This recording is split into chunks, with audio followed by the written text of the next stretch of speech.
A love letter from Joe Peterson's wife, addressed to Barrett Lewis. Who should I give it to, I wonder?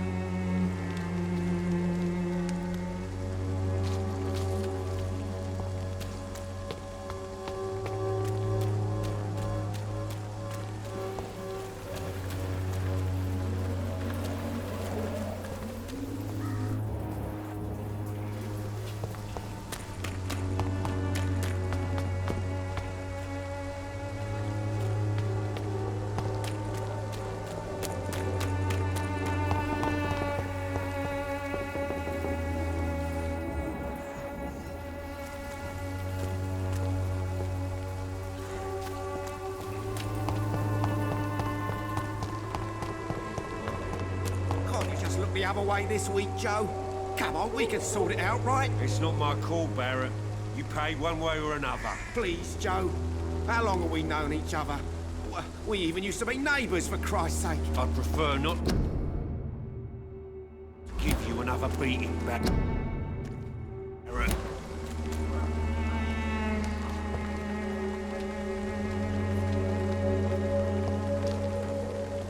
Fancy buying something, sir? You never lose your I found this box in an abandoned building nearby. I believe it belongs to you. Let's have a look. Yeah, this is mine. So, you faced those loons that roam around there. Extraordinary. I suppose I was lucky. Luck is a commodity round here. Yours should be properly rewarded. About this package, it's not just tools and trinkets, is it? I want to be rude or anything after your kind gesture, but it's none of your business.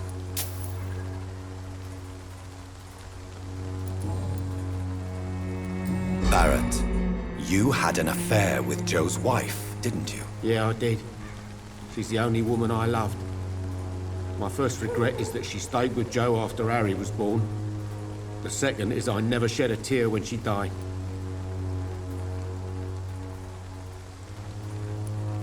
Do you mean you're Harry's father? No one will ever know for sure. And it's better that way. And I don't believe I'd have been all that bad as a dad. Did you ever try talking to Joe? Never. But I suspected he knew everything, even without knowing it. And he decided to make me pay in his own way.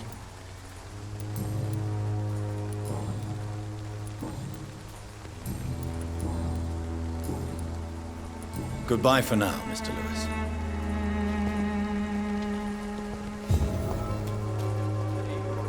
You again? I know it's hard to believe. Goodbye, Mr. Peterson.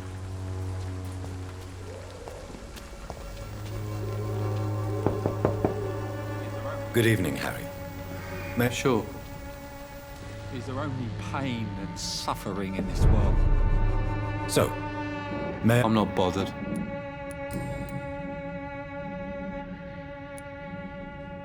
Do you remember when Barrett Lewis was close to your family? To your mother? Not really. I was too young. But I remember it was a happier time. Mr. Lewis was funny. He often had dinner with us.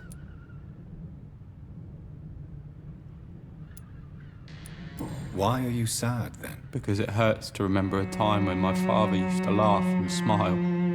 It hurts to realise he's as sad as me now. How was he towards you? He was nice, I guess.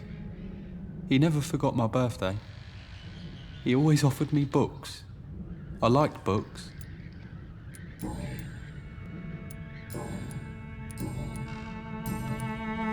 Goodbye, young man. Is there only pain and suffering in this world?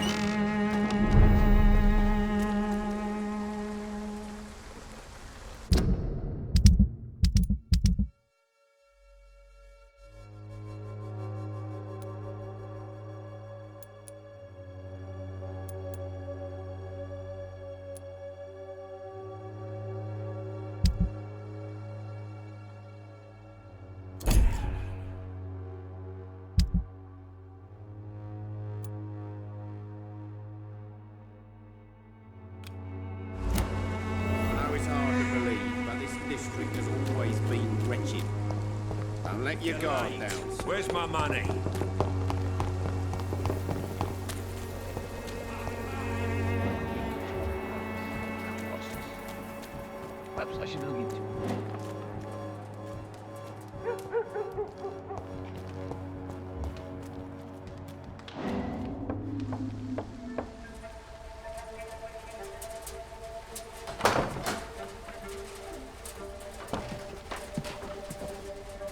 A strange man was at the door with a pass for our medical facility. I refused him entry.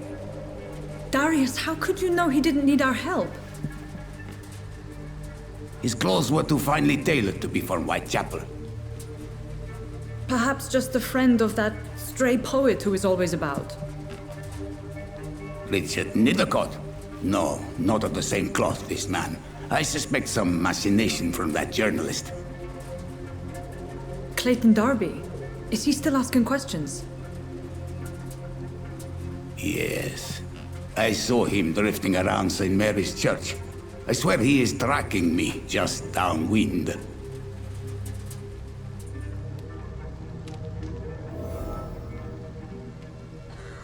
I must talk to that journalist or the poet. They must know about Darius. Nearby the church they just mentioned.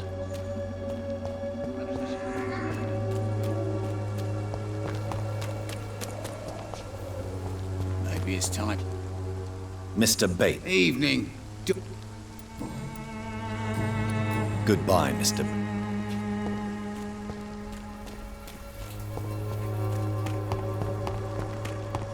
The other way this week, Joe.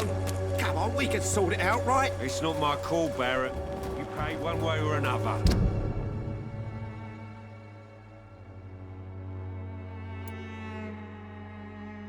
Please, Joe. How long have we known each other?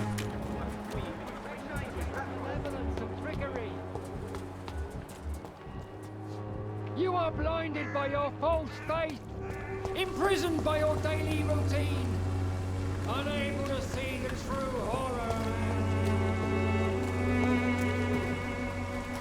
Excuse me, sir. Are you familiar with this part of town? Name's Clayton Darby, reporter. Sorry, I'm new to Whitechapel. But perhaps you could help me since you're a journalist. My name is Jonathan Reed. Dr. Reed, the famous surgeon. I'll gladly help if I'm able, sir.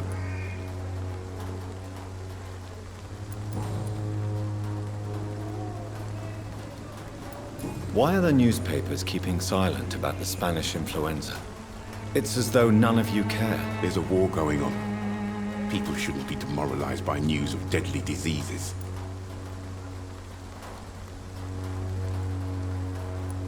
It's a disgrace. People are left to die alone. No one is properly informed of the risks. These are bad times indeed. So much for the glorious British Empire. Have you any idea of the danger you face in these streets at night? I've had to run and hide more than once from frenzied mobs incensed by the fever. Do you think the flu is really responsible for this, Doctor?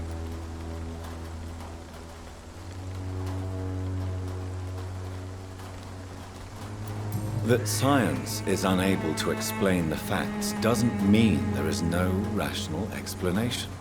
I confess, I share your point of view, Doctor. What is a journalist doing in this borough after sunset? He goes where none of his colleagues would dare to go, to inform the country. So you risk your life to reveal the truth. I saw many reporters do the same during the war. Whitechapel is the crucible of so many untold stories and tragedies. I want people to know them. That's quite honorable of you. But is the public interested? Not at all, sir. And that's why I'm an independent journalist, hoping to sell some stories.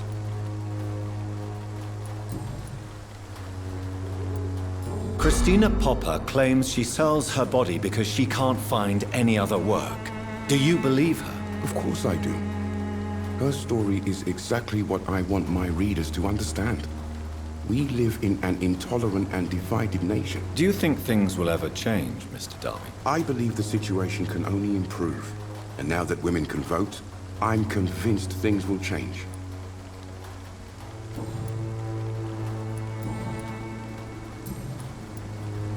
I heard you're investigating an underground medical dispensary in Whitechapel.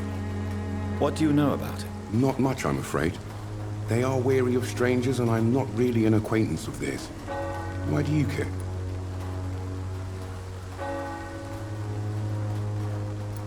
I'm a doctor, Mr. Darby.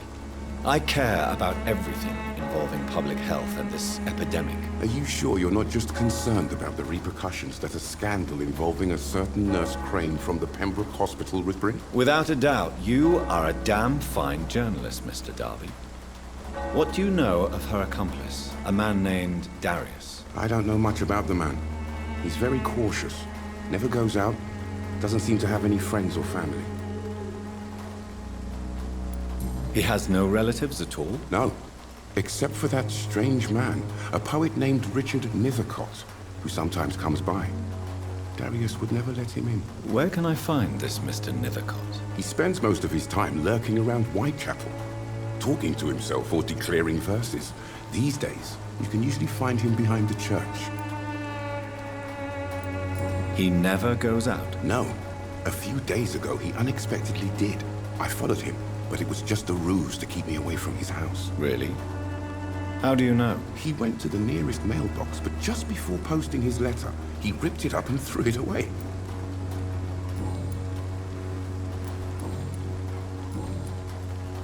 Goodbye, Mr. Darby. Farewell.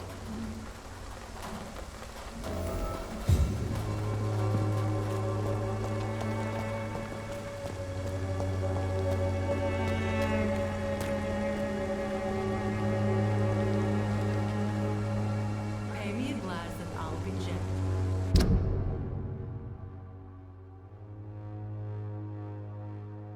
Pay me a bottle and I'll stay.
The content of Darius' letter to his children could give me more leverage to enter.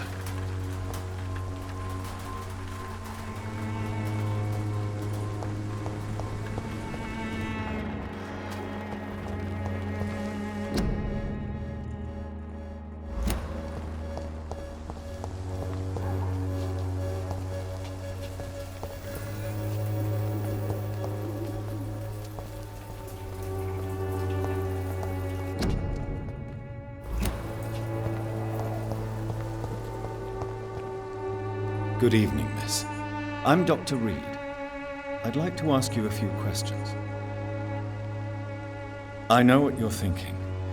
A tall stranger who meets a girl in the street at night. It reeks of the penny dreadfuls. But I mean you no harm, truly. I know you understand what I'm saying. Your silence has nothing to do with you being mute, does it?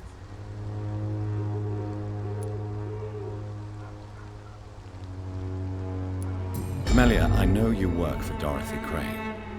Please tell me about her secret dispensary. A stubborn and mute comrade. Nurse Crane and Darius Petrescu have been clever. You don't seem to need my medical attention for now. Very well. Goodbye then.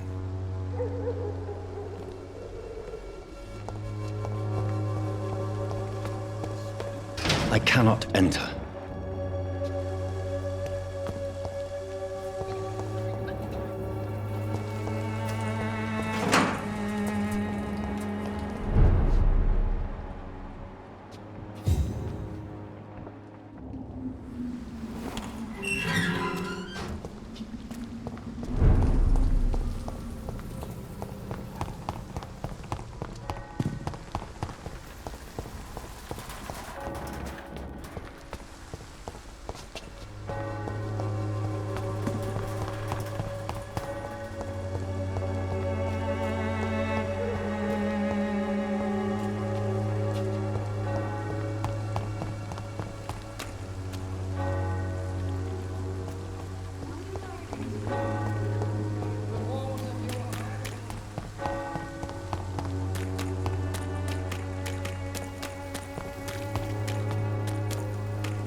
Imprisoned by your daily routine, unable to see.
Good evening, sir.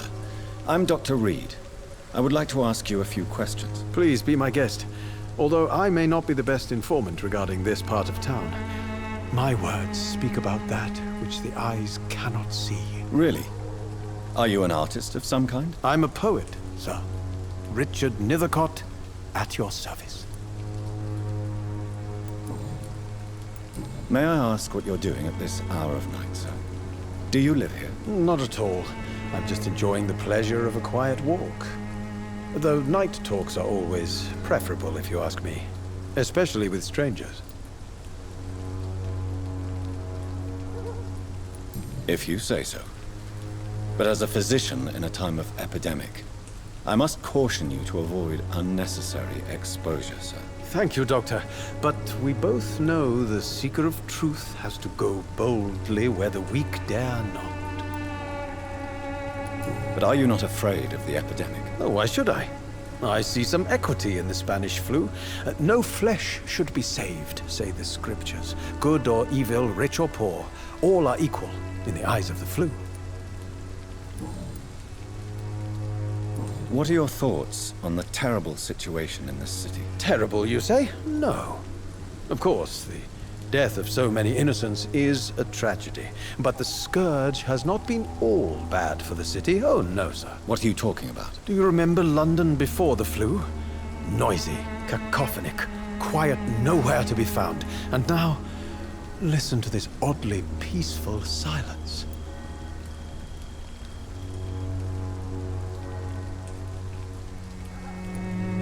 Yes. The enjoyable silence of the grave. You have a unique perspective on the situation, I must admit. Most people fail to understand my perspective. I don't blame them. But how could I call myself a poet if I veiled my feelings? Are you aware that your life could be in danger in this part of town? But this is where I must be to feel the real beat of the city. I had to come, see it for myself, alone. If some misfortune came upon you, who would be here to help you? Well, you for a start, my dear doctor. I understand your need for solitude, but it's not safe around here. I don't care. I don't have many friends, Doctor, and my family despises me.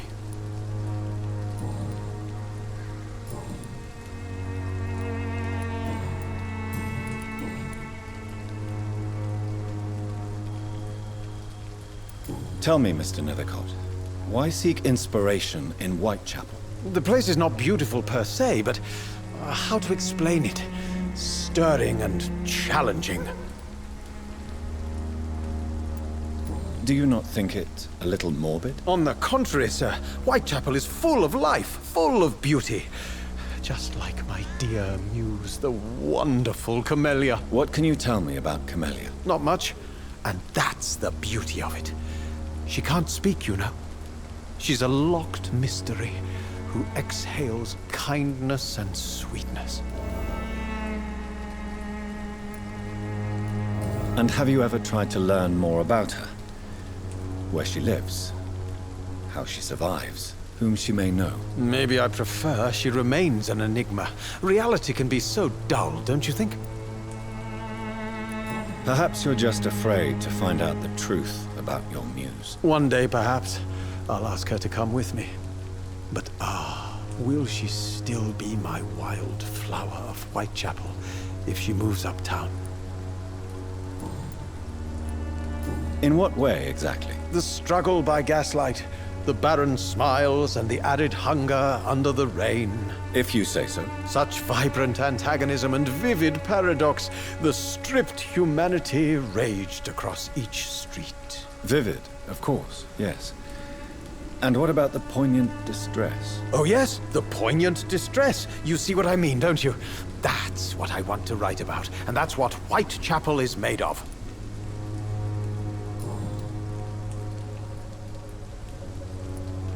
Did you know the mute florist is a member of a secret society? No, I didn't.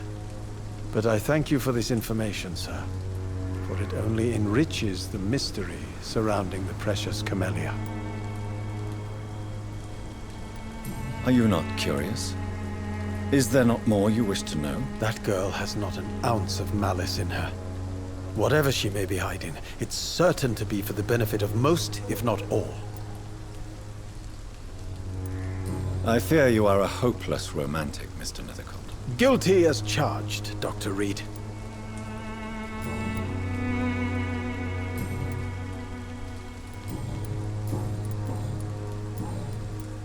May I ask you a few questions about the district? Extraordinary part of town, is it not? I'll be glad to help you, if I can. I'm looking for Dorothy Crane. A nurse who lives in this vicinity. Dorothy Crane. Oh, I love the name. The Crane of Whitechapel. Sounds very mysterious. But, sorry, no, never heard of her. What can you tell me about an old man called Darius? Darius Petrescu? Yes, I know him. At first, I thought he was only a small publisher. I invited him to publish my work, but his reaction was pretty clear. Not interested in your talent? Darius is an old political activist who takes delight in printing tracts and lampoons. Those communist activities only require mediocre writing skills.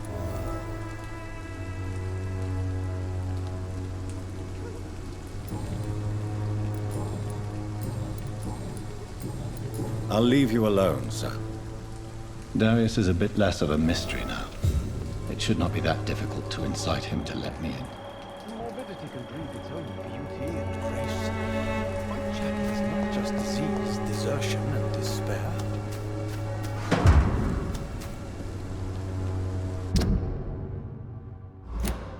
Oh, Camellia, the silent flower of Whitechapel, an angel made flesh, I tell you.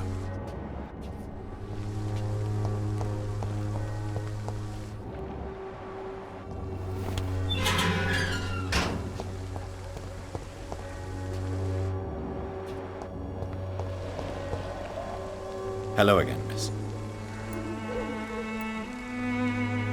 Tell me about Richard Nethercott.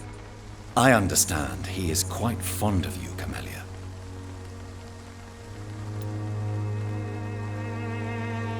Very well. Goodbye, then.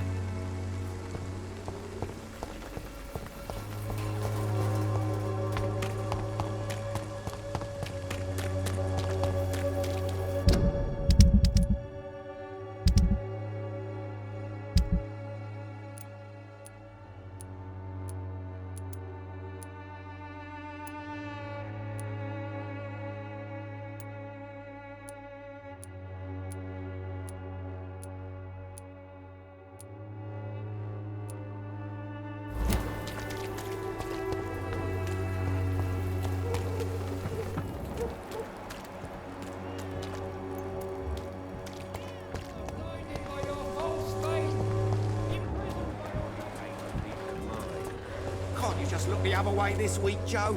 Come on, we can sort it out, right? It's not my call, Mary.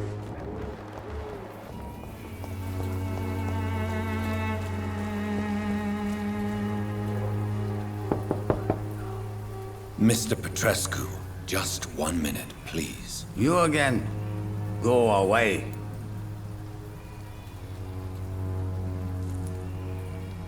Sir, wait. Stop this nonsense. I know Nurse Crane is here. Shall we speak man to man, you and I? All right. Speak up. Don't you see we're on the same side?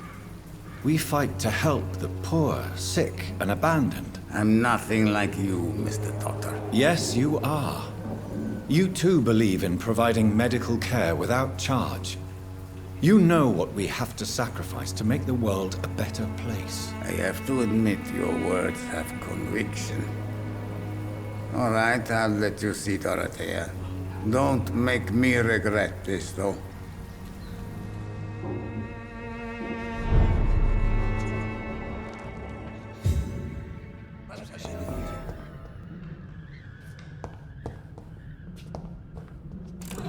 Maybe it's time to see him. Still working nearby.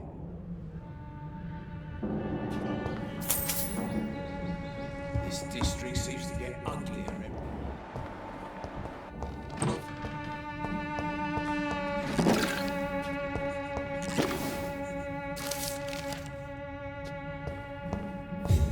It's locked.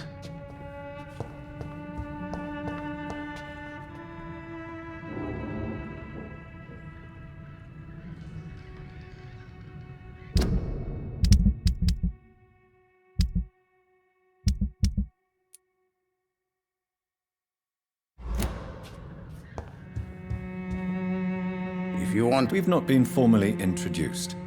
May I ask your name and occupation, sir? I am Darius Petrescu.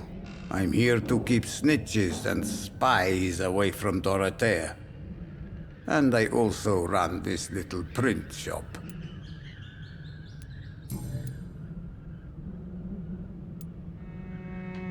So Dorothy's real name is not Crane? Like myself and many people in this area.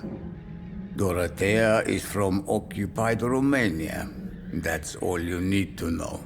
She seems important to the community. More than you can imagine. The West End does not want to hear of Whitechapel's misery.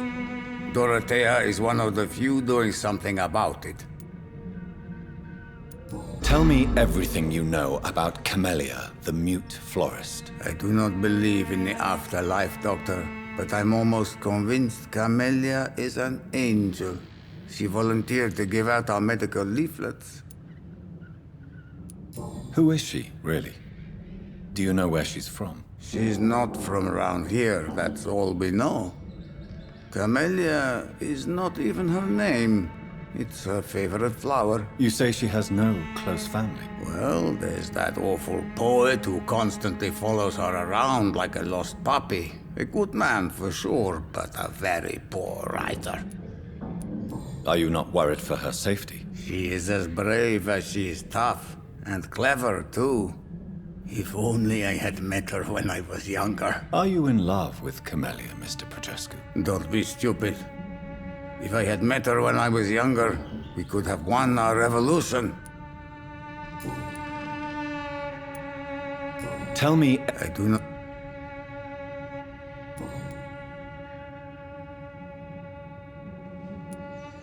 Did you refuse to publish Richard Nethercott's previous works, Darius? Yes, his manuscript is as pompous as he is starched.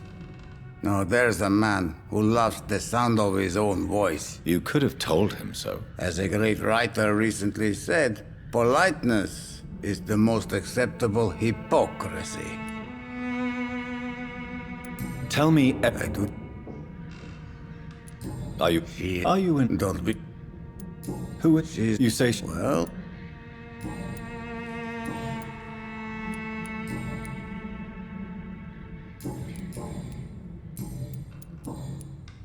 Do you have any family left, Mr. Petrescu? Children or grandchildren? Who knows?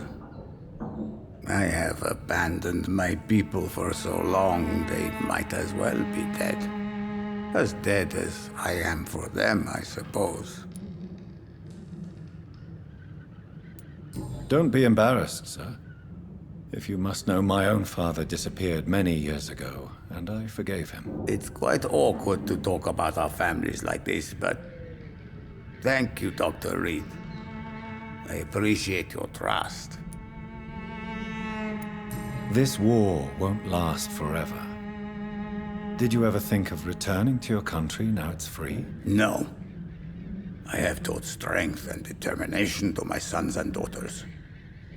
I'm an old, dying man who only has memories of better times to cherish.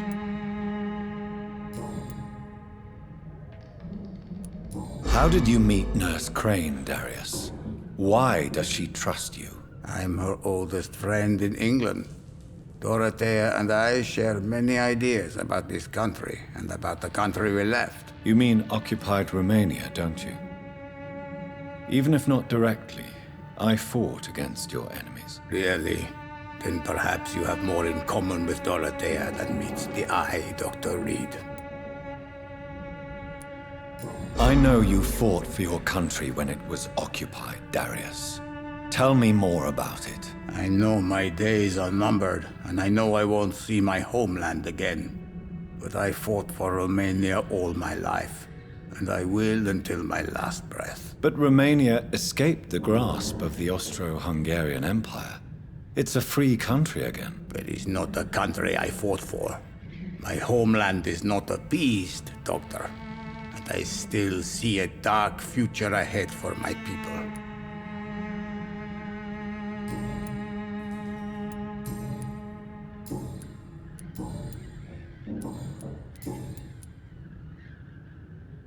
Tell me... I do...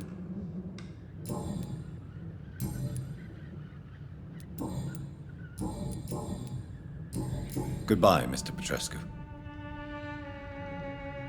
Yes? Do you need some help, I am very tired, but that is all. I don't need... Well, if... Goodbye.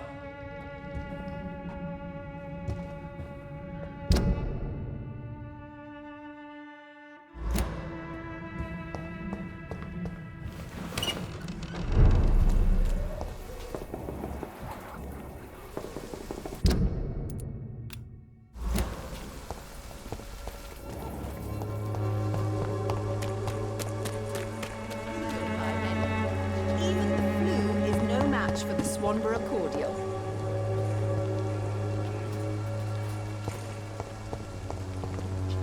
The Swanborough cordial can be the answer to all your problems. As long as you have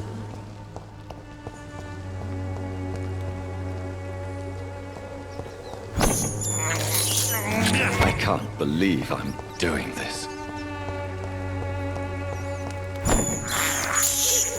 This is despicable. I have this thirst for blood.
Good evening. I'd like to...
The Swanborough cordial can be the answer to all your problems.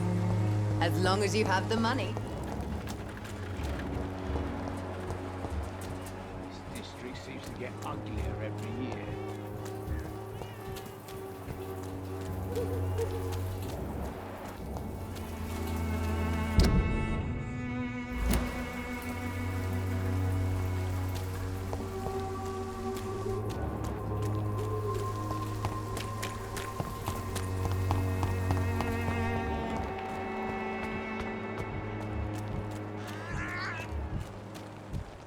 I should never have taken up my father.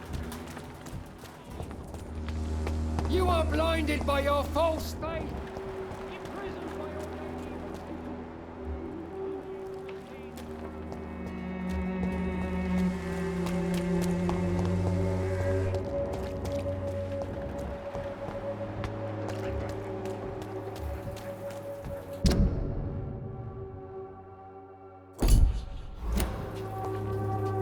Good evening, Doctor.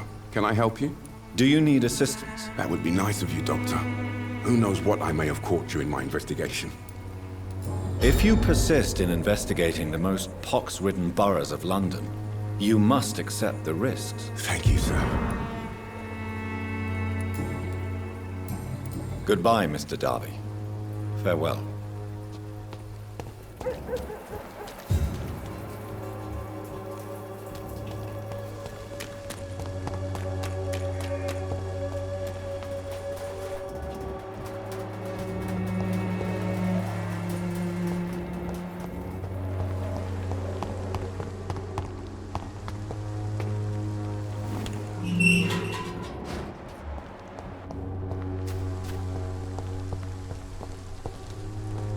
Good evening, Mr. Nethercott. And good evening to you too, my good.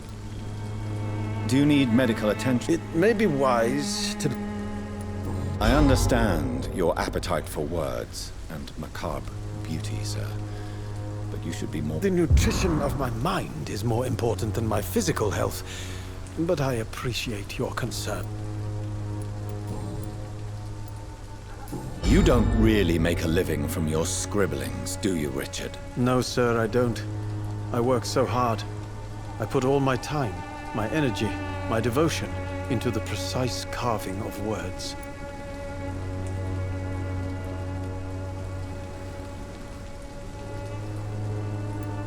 When she was younger, my mother was a painter and a poet. She told me many times how poor her artist friends were, and how she helped them. My parents pay for my rent, my food, and my clothes. All I have to give them in return is lies they do not believe. You seem embarrassed. Someday I hope to proudly offer my first publication to my parents. Until that day, I'll remain the failure of a son they have to support.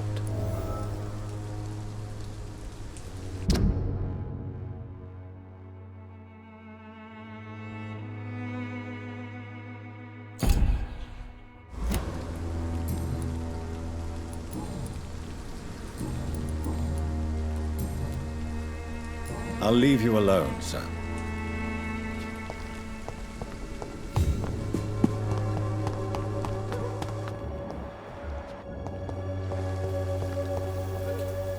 Hello again. Very well.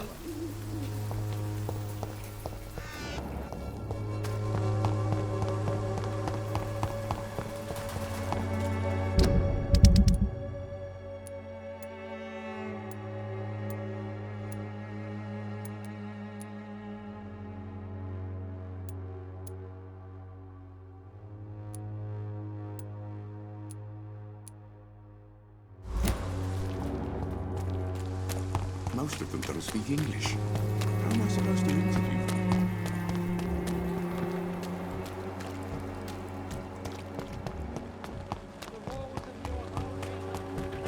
Take a look. Don't be afraid. Cheap price, good quality. Come on, take a look.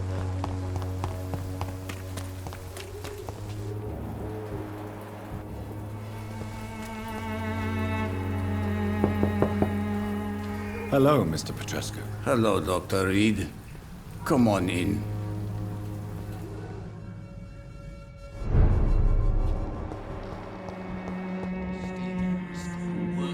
Yes?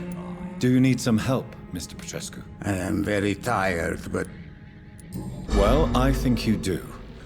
Take this, and you'll feel better. free drugs from an English doctor. It must be my lucky day. Goodbye, Mr. Petrescu.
I need help!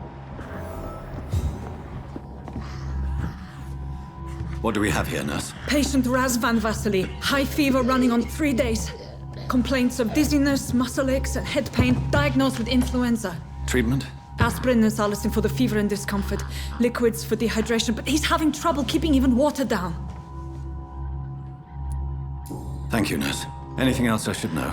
He did lose consciousness this morning, but he's never had convulsions like these. He's not convulsing, he's choking. He's not getting any air. Scalpel! Hand me that scalpel! What can I do, Doctor?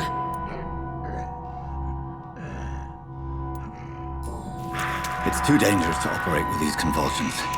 Sedative, nurse. Do we have any anesthetics? I'm sorry, Doctor. None at all.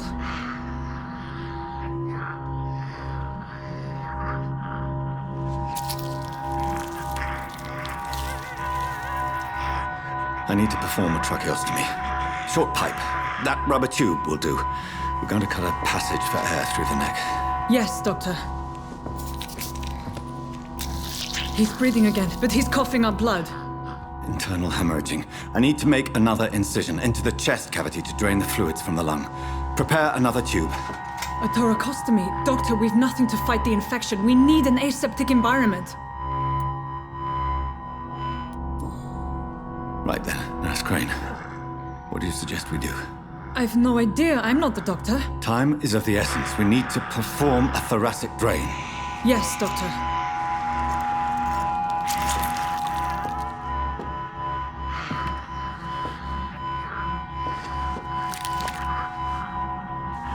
He's still bleeding, Doctor.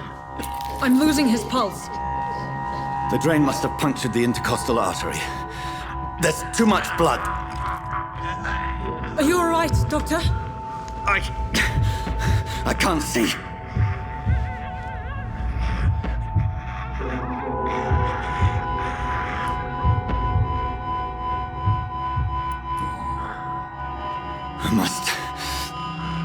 First, suture the artery. Find the wound. The source of the blood. Needle and thread, Doctor. Good. The stitches are holding. How's he doing? We're losing him. We've lost his pulse. He's dying, Doctor!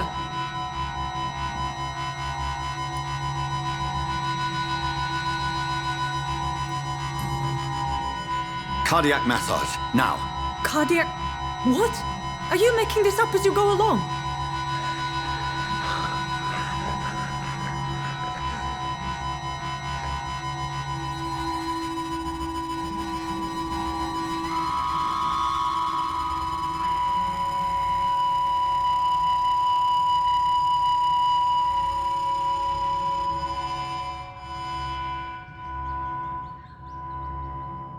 We've lost the pulse. He's gone, Doctor. Nurse, we did everything we could. Truly? Everything you could. Is that how you'll report this in your log? Is this how the war went? Piling up one poor corpse beside the next? This was not an influenza-induced seizure. I've never seen symptoms like these on the continent. Neither have I. But the previous symptoms leading up to this attack were the same, indistinguishable from the epidemic. No. There was something more vile in these reactions. Something primitive. There have been numerous reports of mental breakdowns caused by the fever that accompanies the flu itself, Doctor. Yes, but... I'd best take some samples of the blood for analysis.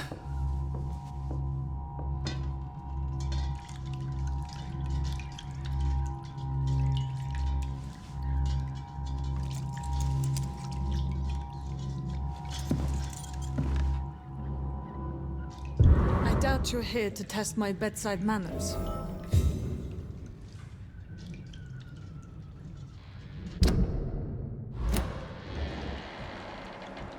To what do I owe this courtesy? It's locked, all right. It's locked, all right. This is an unfitting place for the illustrious Dr. Reed. You shouldn't be here.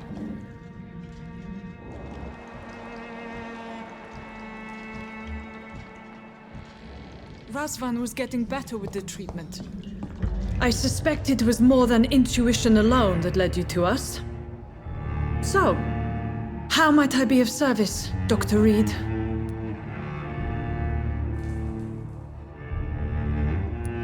Your heart might be in the right place, but you can't carry on with this blackmail. For God's sake, Dorothy, it's extortion. It's a serious crime. Doctor, you think your warnings scare me? I've stolen and plied, blackmailed and lied, but what else am I to do? I'm all these people have. But why Lady Ashbury? Why her, of all people? She's pristine and proper, all right. But that she-wolf in sheep's clothing murders the poor for sport. I have her where she belongs, and I'll milk her for all she's got. Dr. Swansea is a sensible and honest man. He wouldn't have refused your friend's care at Pembroke. It's easy for you to say, Doctor. These people cannot go to the police, nor to the hospital. They don't even speak English. They depend on me for everything.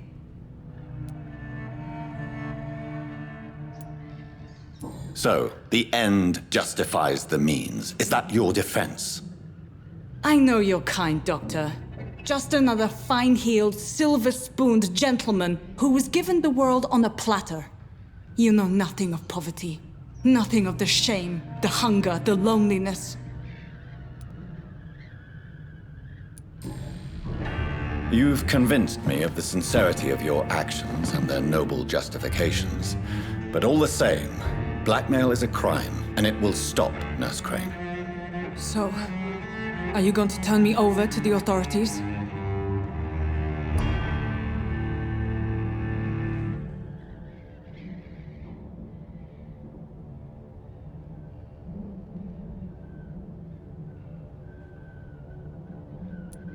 Listen very carefully, Dorothy. You will erase from your memory everything you pretend to know about Lady Ashbury and Pembroke Hospital. Let that rich bitch off the hook over my dead Nurse body. Crane, enough. Listen as if your life depended on every word. I know you've a generous heart who gives freely to those in need, but you shall walk away from the shadier streets of your business. I will never abandon... Dorothy, the discussion has come to a close. Your clandestine activities in the Resistance are over. Let it go. I'll let it go. Yes. All gone.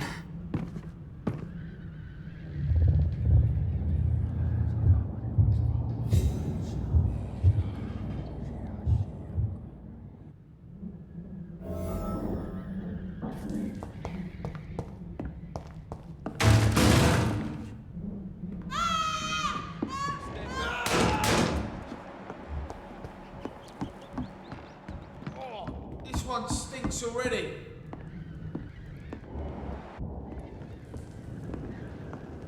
Steady, boys!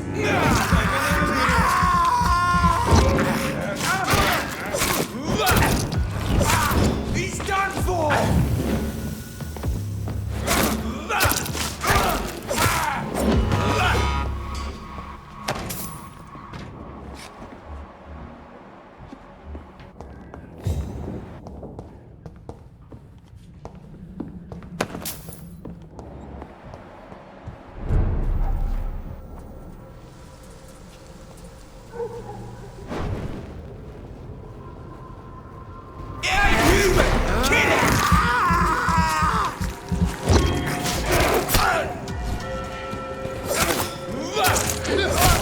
Murdering bastard!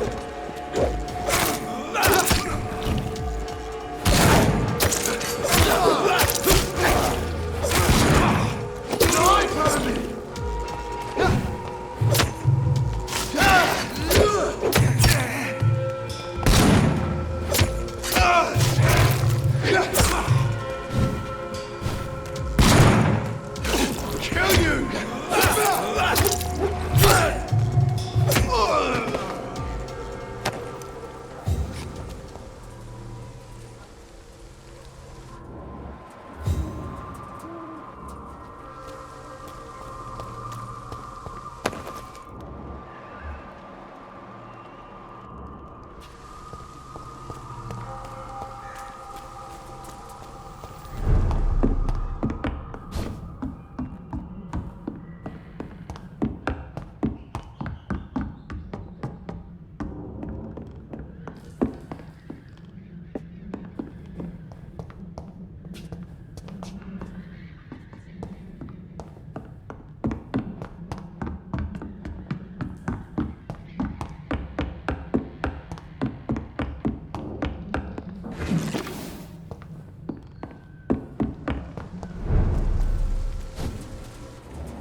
Hello, Mr. Petrescu. Hello, Dr. Reed.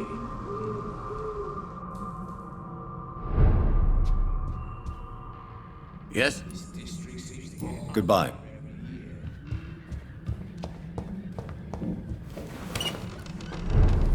People are talking about this.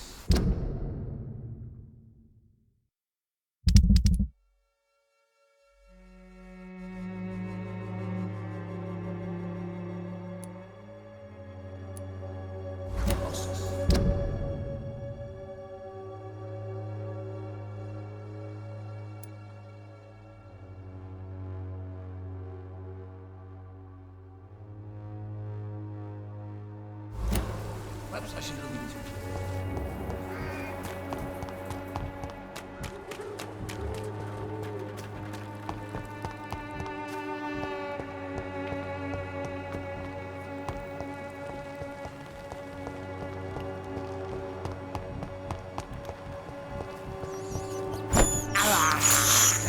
I can't believe I'm doing this.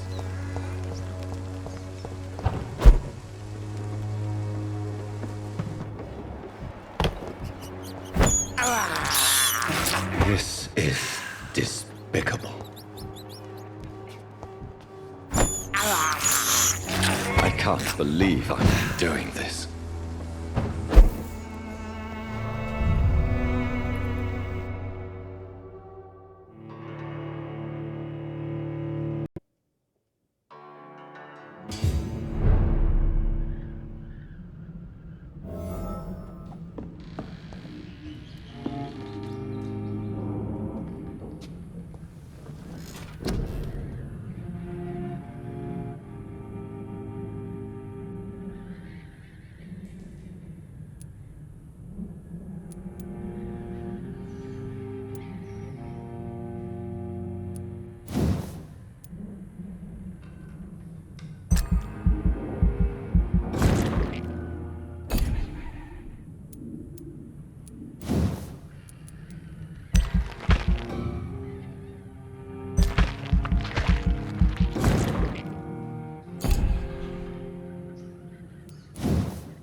This is despicable.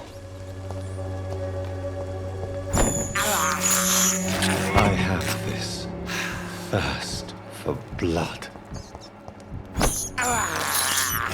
This is despicable.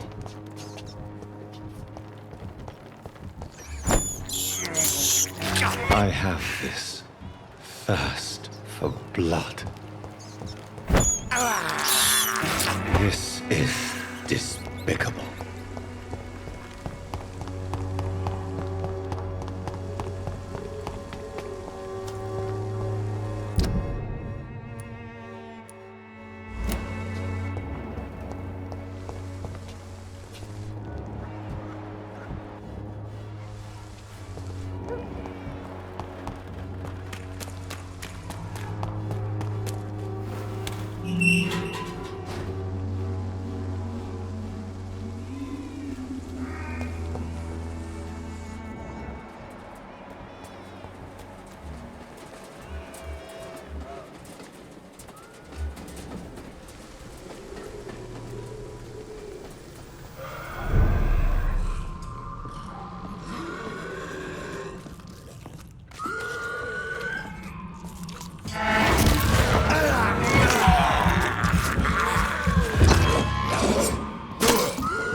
I can't believe I'm doing this. I have this thirst for blood. This is despicable.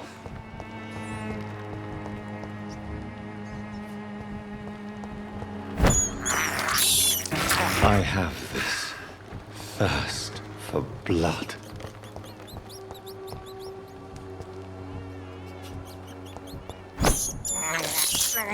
I can't believe I'm doing this.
I cannot enter.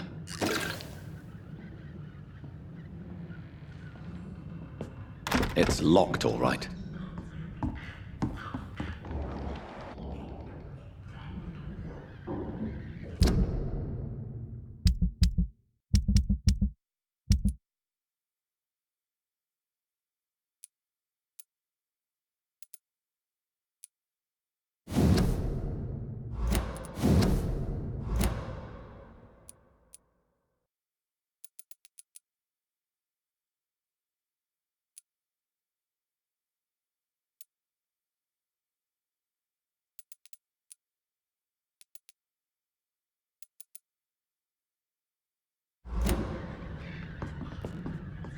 I cannot enter.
This is despicable.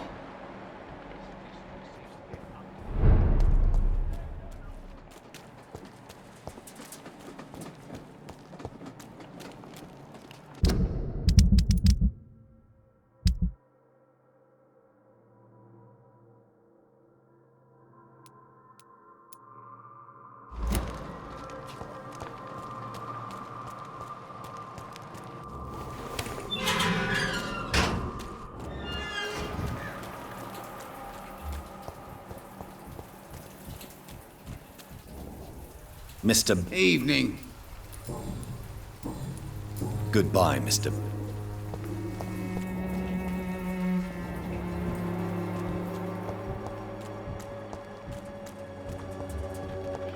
Here will give you faith again.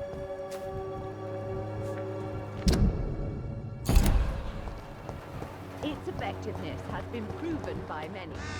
Even Good evening, food Benjamin. is no match. Can I... I'm afraid... You don't seem well. Always. I will... A gun, alcohol.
Good evening, Mr. I could ask you the exact same question, Mr. Doctor.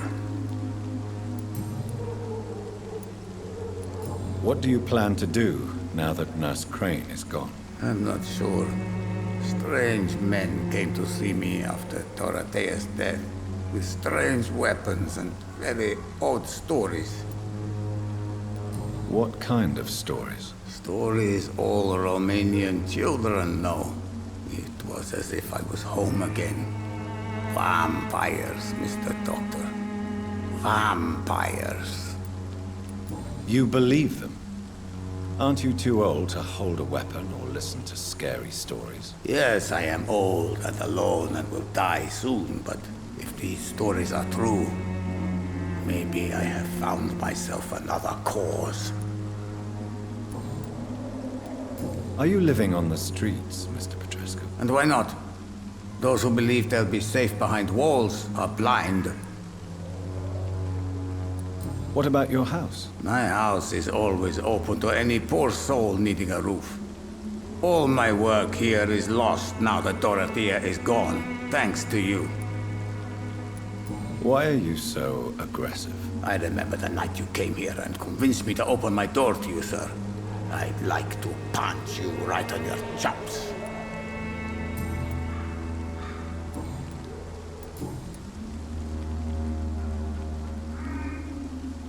I heard what happened to Nurse Crane. How do you feel, Mr. Petrescu? Everything was going well until you arrived. Dorothea helped people and will be sorely missed.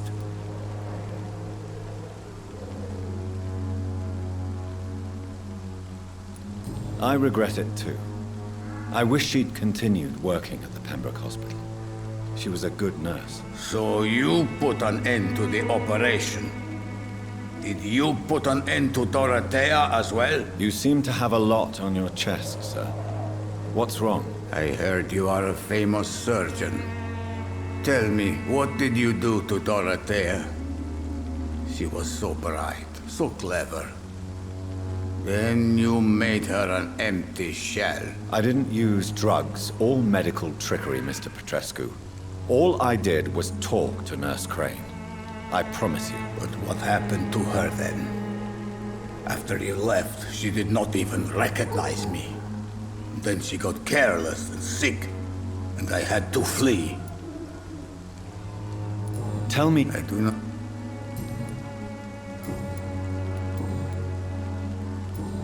Goodbye, Mr. Petrescu.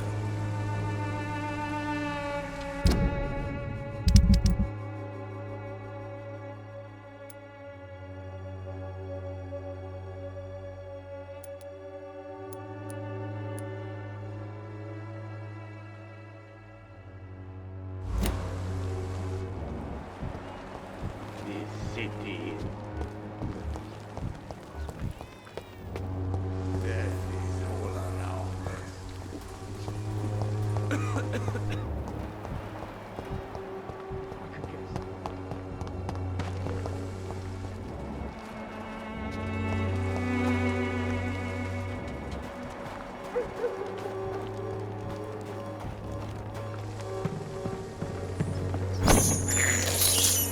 I have this thirst for blood.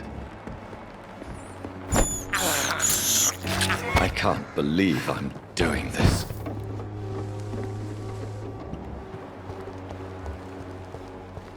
I won't end up another drunk arsehole littering the streets. Not me.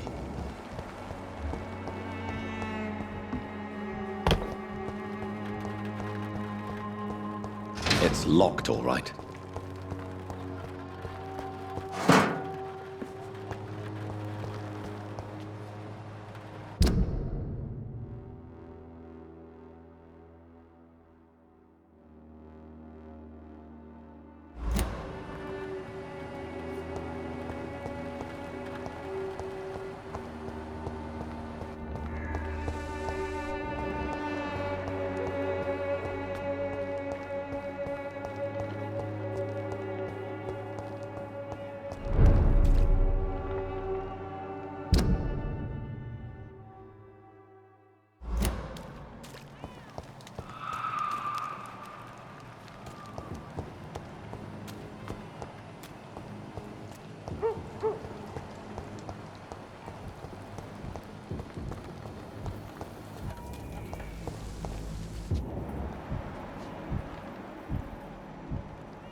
Human blood.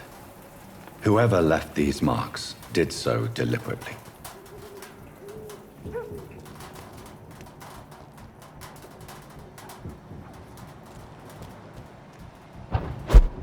Look at it! Vicious bugger!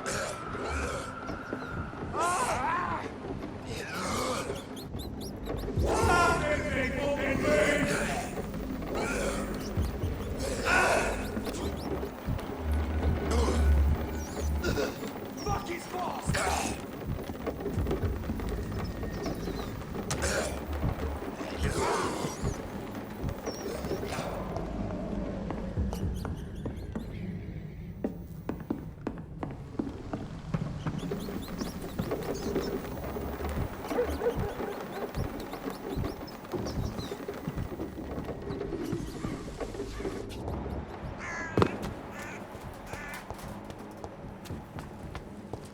Kill him, boy!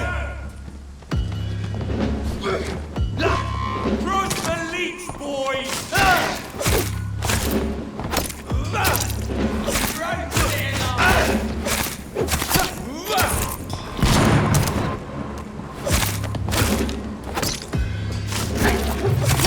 Burn it, boy!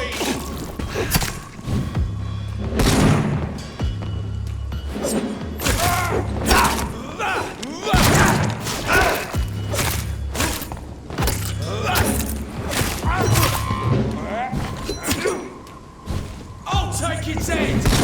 Bruce the leech, boy!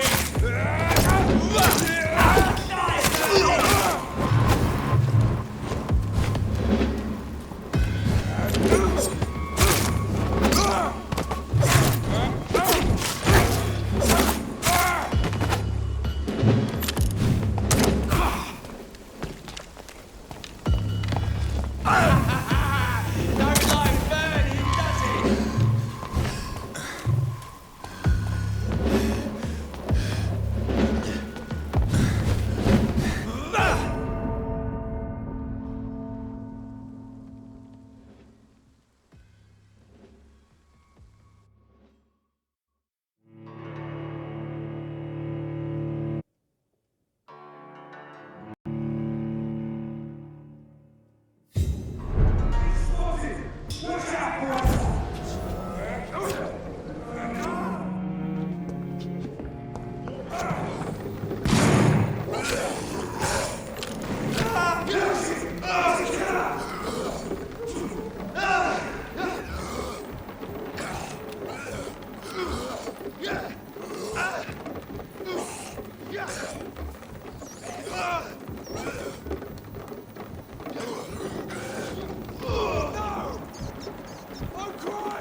I have this thirst for blood.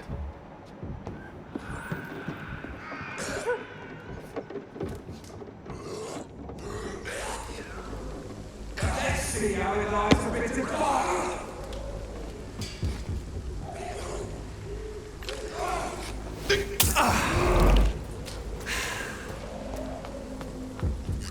Let's pin it down!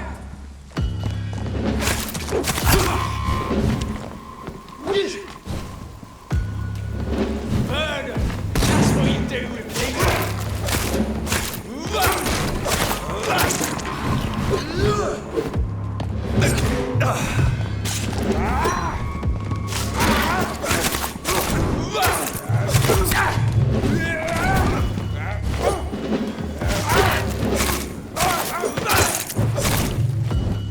Crush the leech, boys! Die, vermin!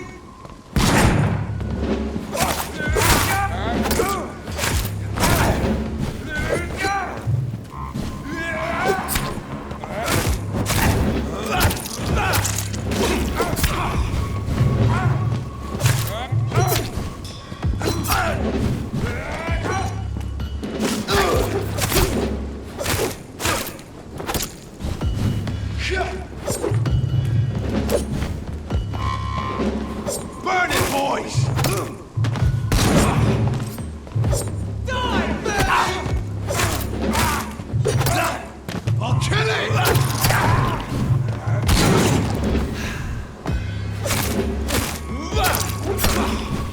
after these boys!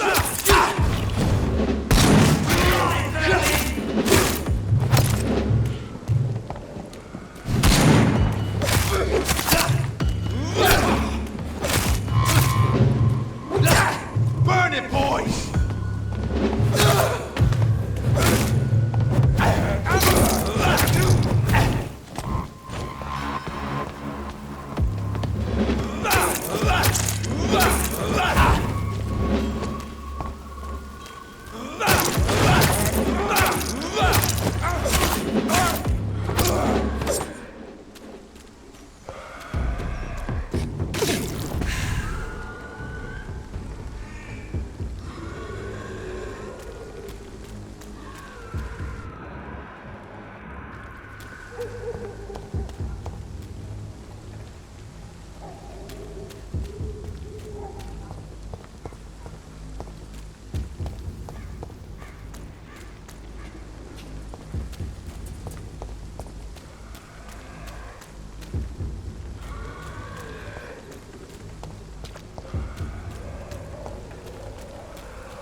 I would ask you to avert your eyes, sir.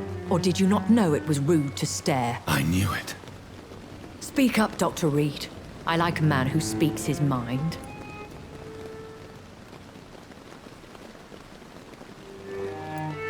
You killed him. He trusted you. And you killed him. Spare me your sarcasm, Jonathan. You are but newly born in this world.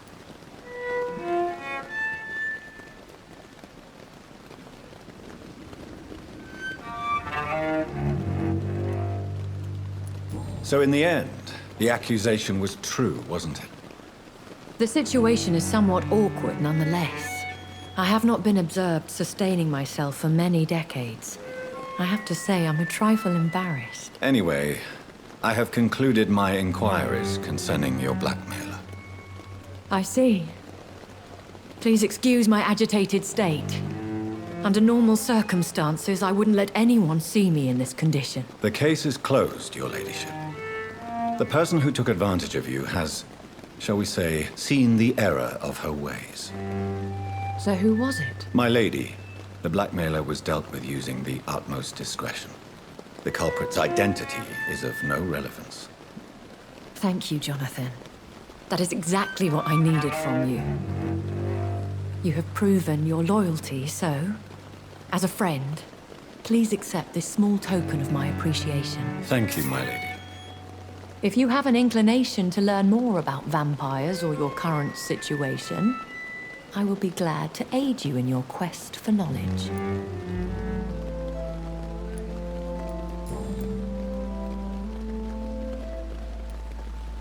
I've been hearing a voice talking in my head.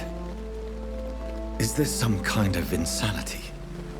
It feels like the voice of the vampire that created me. Hush. Tell no one this. It would be unwise to talk of such things amongst British immortals. Speak no more of your maker. How could this cause offense? Only the powerful immortals can mentally call to their progeny. No vampire or hunter will sleep easy, knowing that an unidentified elder is stalking the streets of London. Excuse my forwardness, but... are you my maker? Me? Goodness, no. Only a foolish immortal would create a progeny without taking precaution, and I'm no fool. A vampire? Is that what I am? What we are?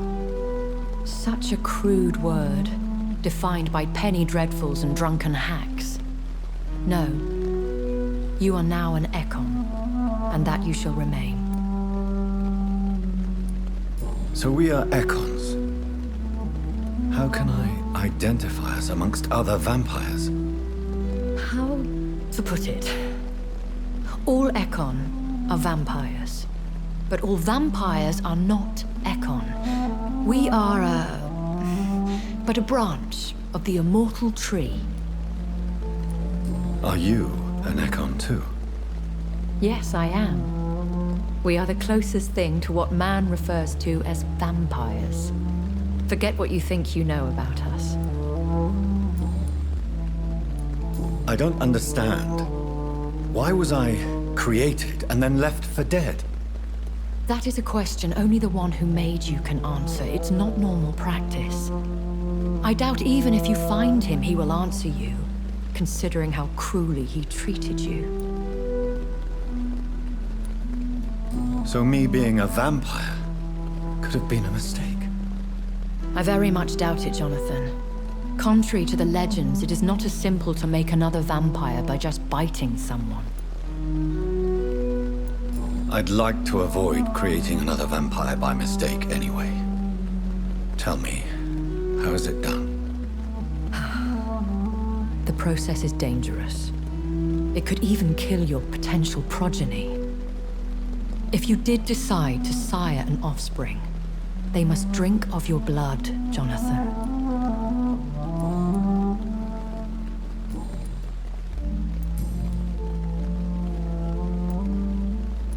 I know this is beyond the pale, but may I inquire your age? Really? And I thought you were gentlemen. If you must know, I'm 27. I've been 27 for a long time now, and 27 I shall remain.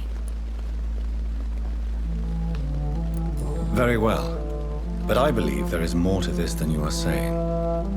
A lady has to have some secrets.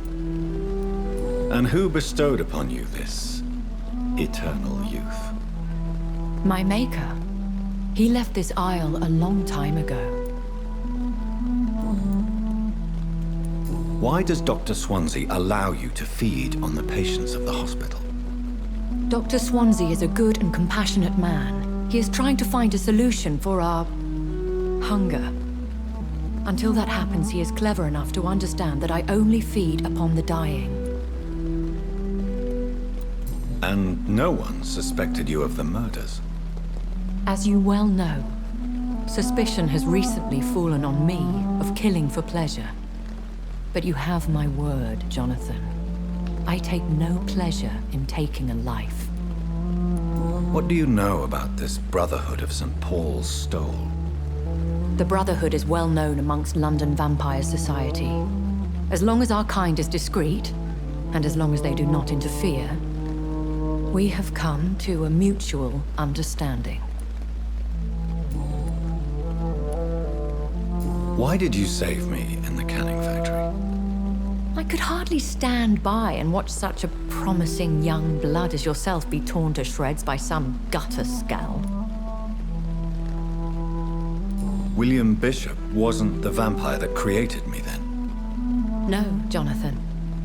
Whatever their strength and demeanor, Skulls are the progeny of careless vampires. It cannot be the other way round. What type of vampire is a Skull? Not a true vampire. The deformed offspring of lesser vampires. It is a shame these creatures run wild, slaves to their baser instincts.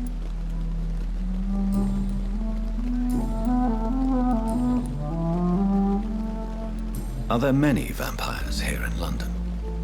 Immortals are of a rare breed, and we often tend to hide. But you may occasionally meet some of us at night. Will they all be as affable as you, my lady? I do not see why not. But remember, even the shark smiles before he bites. That sounds like a lesson from experience. Vampire politics are as intricate and sometimes tedious as a game of chess in a gentleman's club. I've learned from experience it is best to decline to play. Do you know any of them? Have you an idea of the identity of the vampire who attacked me? You mean your maker? No, Jonathan, I have no clue. But I fear he or she is as careless as cruel. To let you discover your new condition by yourself. What do you mean? Every now and then, you may discover an immortal in the deep of the night. But we are a rare and reclusive breed. Our progeny is almost never accidental. I've been away from London and England for 3 years. This isn't the city I remember. Things have gone from bad to worse here, Jonathan. I've lived in this city for a long time, and I've never seen it like this. The Spanish flu has hit London that bad. Yes, but it's not just that. I've heard things. Things I've not heard for a very, very long time. There are whispers in the shadows. Something far worse than the Spanish flu is here in the city. What is it you fear? Fear has long since flown this form. But there is something malevolent circling us. I feel fear is merely waiting in the wings. When I awoke, changed, I was chased and attacked by vampire hunters. Prepared and well-trained. Though I can't be certain, more than likely it was the once glorious Guard of Priwen. Once glorious, but still dangerous. They have seen better days, but all fanatics are dangerous. You would be wise to stay clear. They are sworn to destroy our kind. You make them sound like some sort of cult. More a society, and like all the best ones, a secret society. I thought them almost gone, but it seemed they have been recruiting.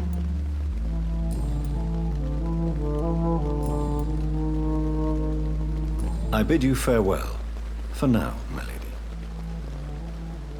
I must quickly analyze the blood I took from Nurse Crane's patient.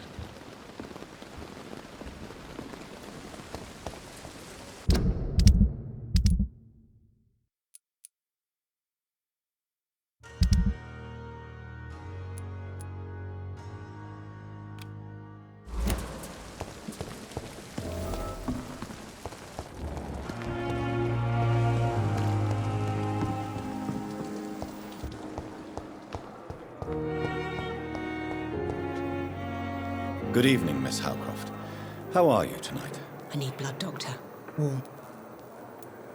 I have made inquiries about the men who were tracking you, Miss Howcroft. I did not expect a mortal to have this sort of courage. Speak, Doctor. Why are they hunting me down?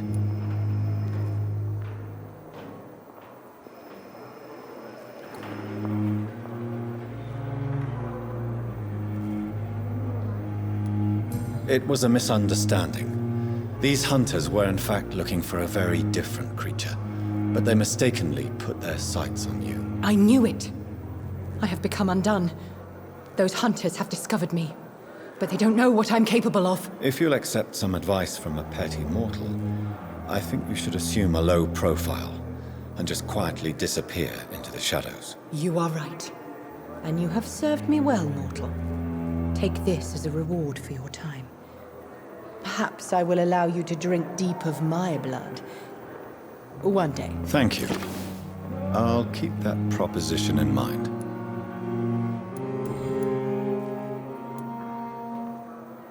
Tell me, Thelma, why do you feel so attached to Mr. Elwood? Why him? I'm not sure, Doctor. I think we have a bond of some sort. We've both suffered so much. He's the only mortal I find interesting. Would you say you and Mr. Elwood are romantically involved? No. No, Thomas is a delicate soul. Even though he disguises it. But I am not the woman he needs. No, for I am a vampire, Doctor. Do you plan to make him a vampire too? Of course not. How could I inflict my curse on anybody else? I'm not that cruel, Doctor.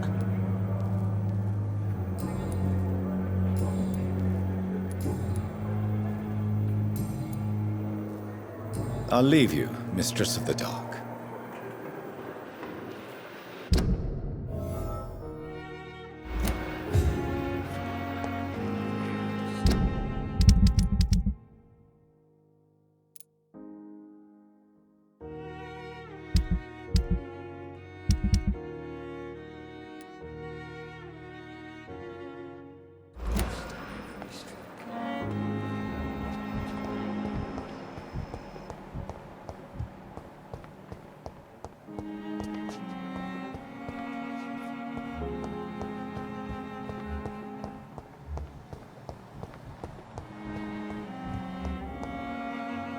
Good evening, nurse. Good evening, Dr. Reed. Do you need medical... I'm afraid I've contracted some illness. Not under my watch, nurse. Take... Thank you.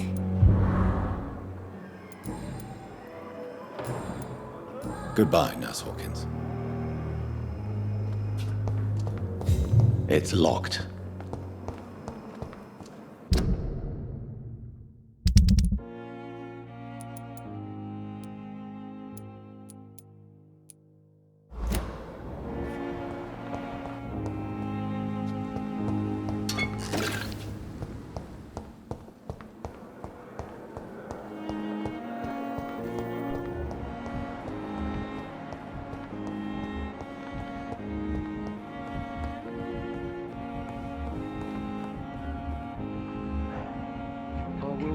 Down, my boy.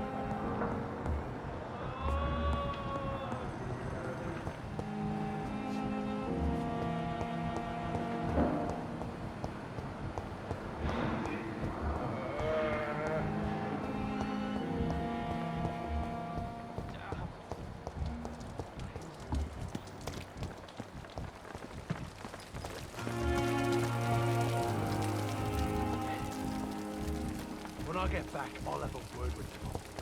He's really pissed me off this time.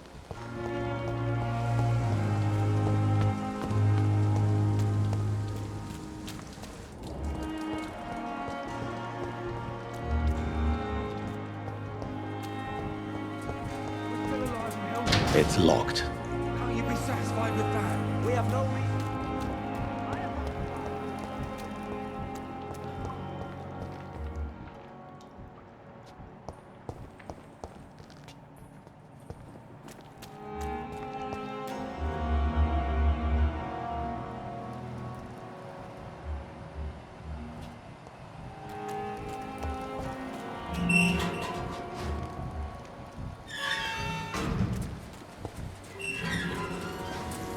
Hello again, Mr. Blight. I'm happy to see Mr. Thatcher is safe, for now. I'm eternally grateful, Doctor. We were total strangers and you helped us anyway. Can't thank you enough, sir. Why do you stay here now that Mr. Thatcher's back? It's complicated. Since the war, Oswald's been really nervous with the idea of entering any hospital. And me, I've got my own issues. Can you speak about them? Rats, sir. Even seeing one, they turn me. Just want to run.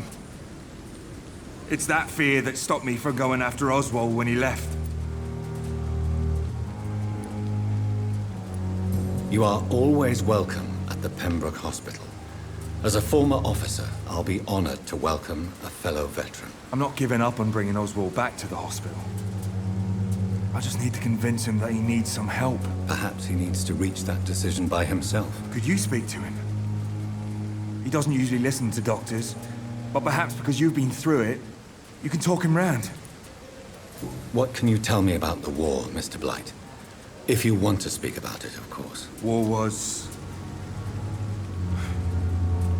well, you know, sir. The stench of death everywhere. Your mates lying bleeding in the mud. Just praying to make it through and get home. Bloody nightmare. I fought in France, too. I served as a field surgeon, but it was not uncommon to repel an assault, especially at night. Yeah. The first time I was wounded, I had to protect the infirmary from hostiles. Twice. Did you know Oswald Thatcher before the war? No. We met in the battlefield. I think we're in the same boat to France. We've stuck together ever since.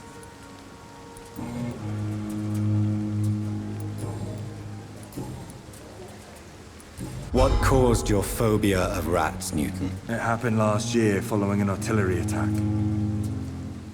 I was trapped for 2 days in a hole under 2 dead soldiers. And there were rats. Go on. They started eating me as soon as I dozed. Gnawing at my ears, with fingers, lips.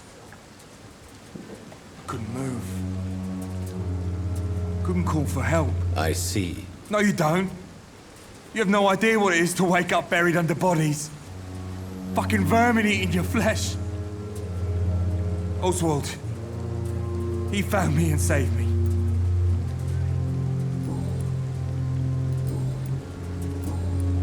Goodbye, Mr. Blight. Hello again, Mr. Blight. Good evening, Doc.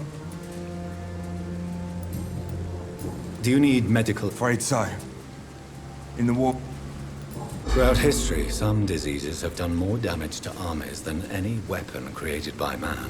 You're working at the Pembroke Hospital, aren't you? Goodbye, Mr. Blight. Take care of yourself.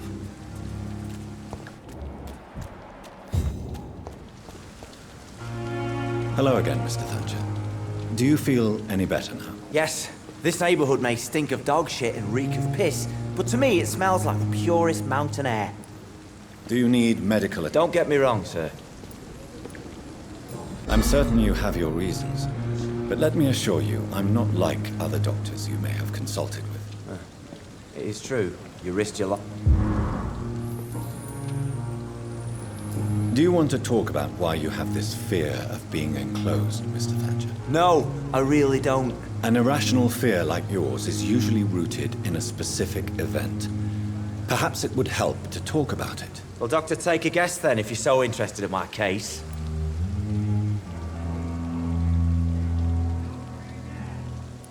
When I rescued you, you expressed joy at seeing the sky again. So I'm inclined to believe you were trapped or buried somehow. Maybe during a shelling. Jeez, you're good, Doc. You're really good. Go on, please. Tell me more about it. Newton and I were trapped in a circulation tunnel after an artillery attack. We were buried alive for several days without ever knowing if we'd be found. Oswald, tell me about what happened when you were buried in that tunnel with Newton. It was more than dark. It was black as pitch. Hours seemed like days, and days like months. Oh, the terror, the shameful thoughts. Lord have mercy. Shameful thoughts. Tell me about them. At some point, I don't remember which day, but when I thought we'd never be rescued, that this would be our end, I thought about... Say it, Mr. Thatcher. If you ever want to heal, you have to say it. I thought about what I could do to survive. Just for a few more days. I thought about killing Newton. Killing and eating him. The man I fucking love. What you endured was terrifying. It would have completely destroyed weaker men. It did not destroy Newton. Tell me about your true feelings for Newton. I love him. I'm not ashamed to say it. He's the best thing that ever happened to me.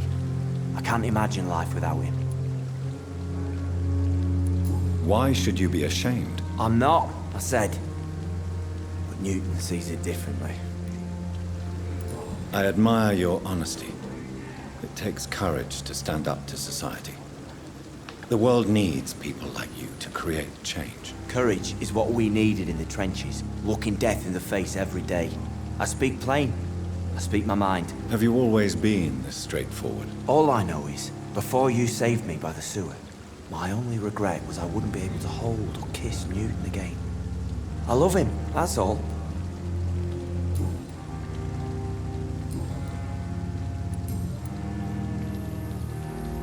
Mr. Thatcher, do you have a job? No. Since I came back from the war, I spent most of my time and energy just trying to forget. I understand what you mean. I was a soldier too. No.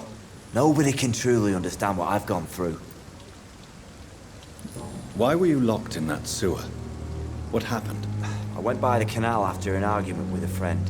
Got chased by these fucking wankers and had to barricade myself in, despite my claustrophobia. Why did you run? What was the reason for your argument? Newton wanted me to go to a hospital, but I can't stand being closed in. Makes me feel like I'm suffocating. Tell me about your claustrophobia. Has anyone given you an official diagnosis? That's what the bloody doctors said. But I don't want to go to a hospital to get checked again. I'll deal with it my own way. Oswald, why did you not go to the Pembroke Hospital to seek medical help? I don't trust doctors. All they care about was their careers and processes. I won't be locked in any room again by anyone. Your fear of being trapped is not going to go away by itself. You need professional help.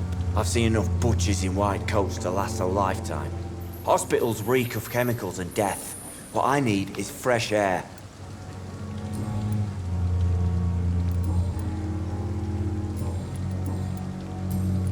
Goodbye, Mr. Thatcher.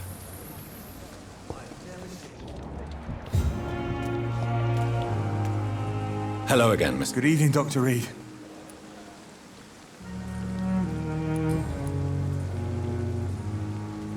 How do you feel about Oswald Thatcher?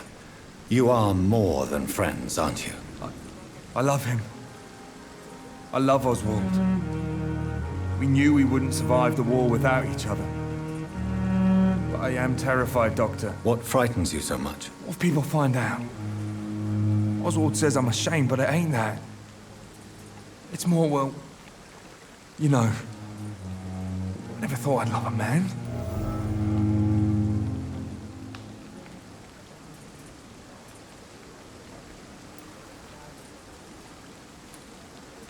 Enjoy your love. And enjoy life as long as you can, Mr. Blight. Don't let anyone tell you who you should love or how you should love them. I appreciate your kind words, sir. But it ain't that easy. It's all so new to me. You and Oswald were buried alive during the war. Tell me about it. Yeah. It was last summer.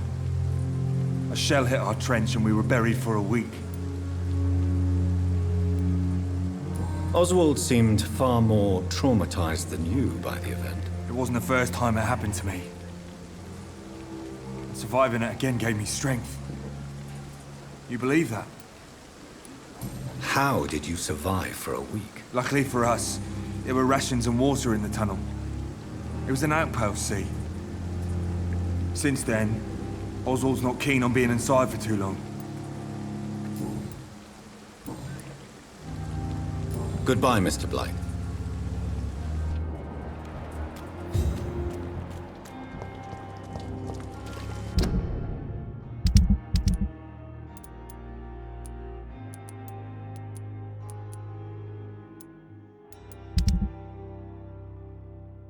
Is this supposed to be an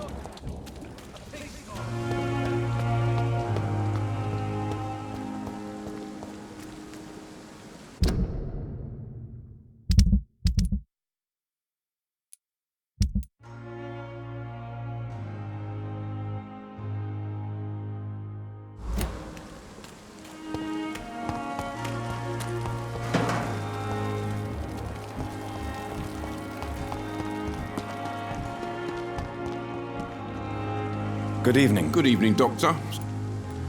I'd like to... Wise choice, Dr. Reed.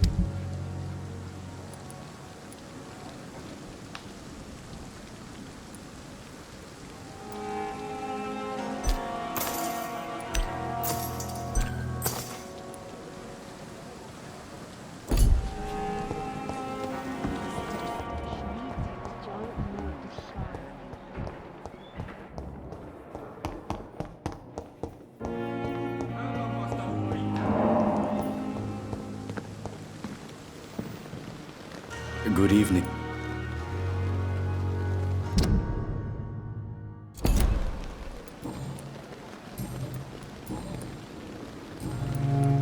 Please show me. Of course. It never ceases to amaze me how you, the dead, seem peaceful.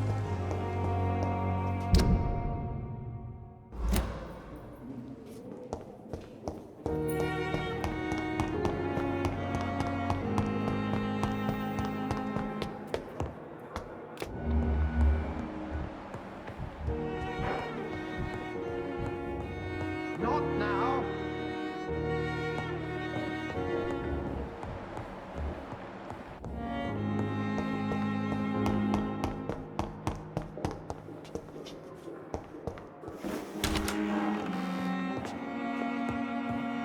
It's locked, all right. It's locked. It's locked, all right.